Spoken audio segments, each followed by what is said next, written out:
안녕하세요, 갬성대지입니다. 다원 런 D6을 테스트하던 몇 주 전, 오랜만에 날이 좋아서 블랙박스의 각도를 조절하기 위해 잠시 멈췄고 다시 출발했는데 우연이었을까, 제 기억에 굉장히 많이 남았던 한 사람을 다시 보게 되었습니다.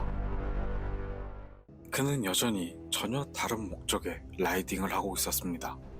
끝나지 않은 자전거 도로 복원 작업 때문에 다시 방향을 틀었고 아라한강 관문 인증센터까지만 갔다 오자 싶었는데 그를 다시 보게 됩니다. 벤치에 앉아서 자신의 우측을 보며 흡연을 하고 있었습니다.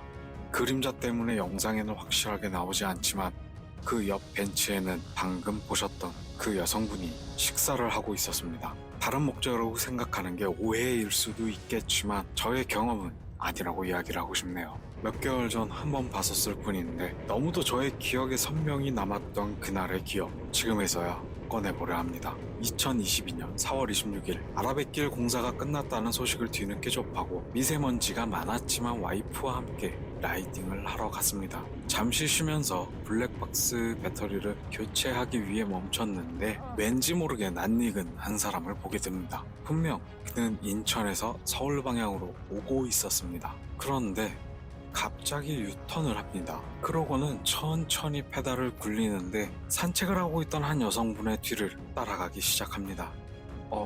그 사람이다. 조급한 마음에 황급히 배터리를 교체하고 출발을 했는데 아쉽게도 그 여성분의 뒤에서 사라져버렸네요.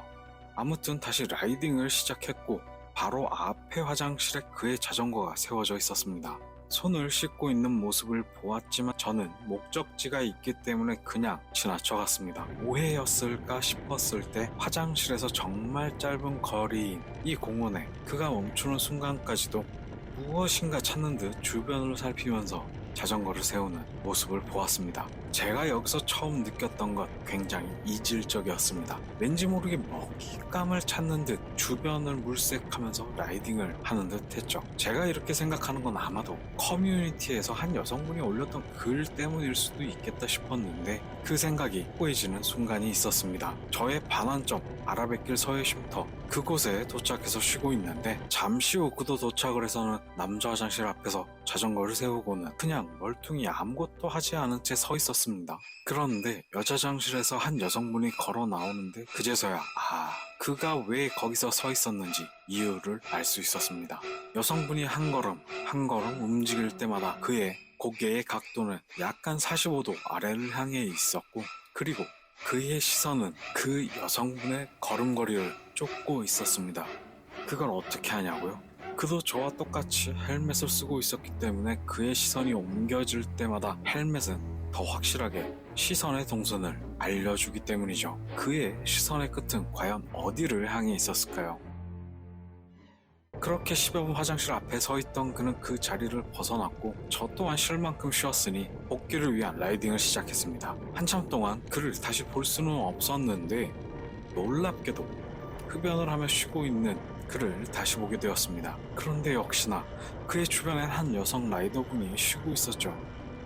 그냥 외로움을 많이 타는 사람일까? 여러 가지 생각들이 전두엽을 꽉 채우고 있을 때쯤 배터리 교체 빠질 수 없기에 잠시 멈췄는데 그가 다시 서울 방면으로 라이딩을 시작했습니다.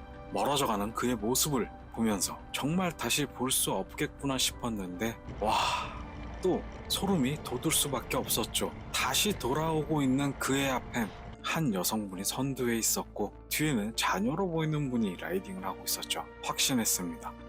이 사람 라이딩의 목적이 조금 다르구나. 직접 물어보지를 못했기 때문에 그냥 저의 추측일 수 있습니다. 왠지 그는 외로움을 많이 타는 사람일 수도 있고 혹은 조금 어두운 내면을 이곳 자전거 도로에서 해소하고 있는 게 아닐까. 못 보겠지 싶었는데 또 다시 그는 저를 추월했고 이질적인 모습을 보여주었습니다. 그의 시선의 끝이라고 생각되는 곳엔 항상 여성분들이 있었죠. 그러고는 서울 방향으로 달리던 그는 다시 인천 방향으로 돌아갔습니다. 일반적이라고 생각되는 라이딩의 모습은 확실히 아니라고 생각됩니다. 출발지와 목적지가 있는 게 라이딩의 목적이라고 생각했는데 그 사람은 목적지가 없으면서 대상 또한 정해지지 않았죠. 사실 이 경험담을 꺼내기가 힘들었던 이유는 저 또한 오해를 살 수 있기 때문에 조심스러웠습니다. 블랙박스, 다른 사람을 촬영하기 위해서 달아놓은 거 아니냐, 아니면 여성의 뒤를 따라다니면서 몰카를 하려고 하는 게 아니냐 등등. 하지만 그냥 단순히 저의 안전 때문에 달아놓은 건데 오해는 오해를 낳을 수 있겠죠. 아무튼 왠지 모르게 그가 궁금해지는 건 어째서일까요? 제가 만든 영상들 중 일부는 그를 이야기하기 위해서였을지도 모릅니다. 타인의 시선을 전혀 신경 쓰지 않는 사람들이 많아서 불쾌감을 느끼고 그 불쾌감을 조금 줄여보기 위해 앞에 놓인 대상을 관찰하거나 내 뒤에 누군가 붙어 있어서 방법을 하는 등, 그러다 보니 익숙해져서 저 또한 그냥 방관하거나 똑같은 행동을 하는 사람이 되는 이야기를 그렸는데, 결론적으로 이 이야기를 하고 싶었습니다. 누군가는 당신을 지켜볼 수 있습니다. 그렇기 때문에 오해를 살 만한 행동은 하지 않는 게 좋지 않을까. 한강을 라이딩 하다 보면 여성분 혼자 라이딩을 즐기는 분들을 종종 보곤 합니다. 근데 그 사람의 행동을 보고 나니 조금 걱정이 되네요. 3번 만나면 인연이라 했죠. 2번 만났는데 마지막 한 번 남았습니다. 그때는 저도 조금 용기를 내서 그분과 이야기를 나눠보고 싶네요. 왜 그렇게 라이딩을 하고 계신지, 벌써 1년 넘게 그렇게 라이딩을 하는 이유를 묻고 싶습니다. 오늘은 여기까지. 즐겁고 행복한 하루 보내시길 바라면서 다음 영상으로 찾아뵙겠습니다. 시청해주셔서 항상 감사드립니다.